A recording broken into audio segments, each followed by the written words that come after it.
How to add Celo Network to MetaMask Wallet. Hello guys, welcome to another tutorial. In this video, you will learn how you can add Celo Network to your MetaMask wallet. So if you have your MetaMask wallet installed as an extension on your web browser already, and you've created a wallet and then you want to add your Celo account, it is very simple.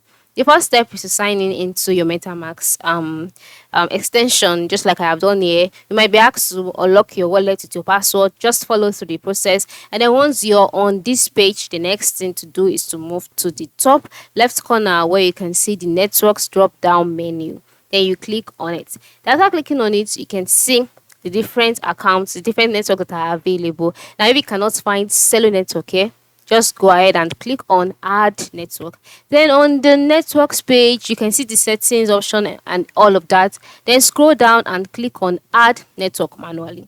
So on this page, you can now see this is required for you to add network manually. You can see the network name, you can see the RPC URL, chain ID, currency symbol, and block explorer URL.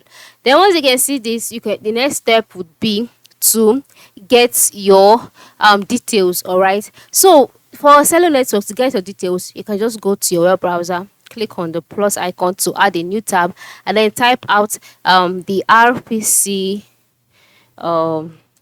URL for Celo, and then click on enter, and then you can see the MetaMask programmative setup and all of that. And then eventually, by the time you check through this, you would see your RPC URL here, or you can just copy the one that I'll be making use in this video. So the next step will be to enter in the network name. In this case, it is Celo, so just type it out.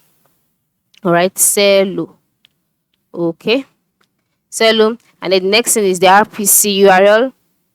Then after filling in all of the details, after filling in the RPC URL, the next thing is the chain ID as well as the currency symbol. And then once you're done, click on save. And then just like that, the network would be added, as you can see on my screen. And then you can decide to switch to it if you want, or you can just leave it on the current network that you were using before. So this is how the Celo network looks like and the operations available. So that is it. Thanks for watching and have a good day.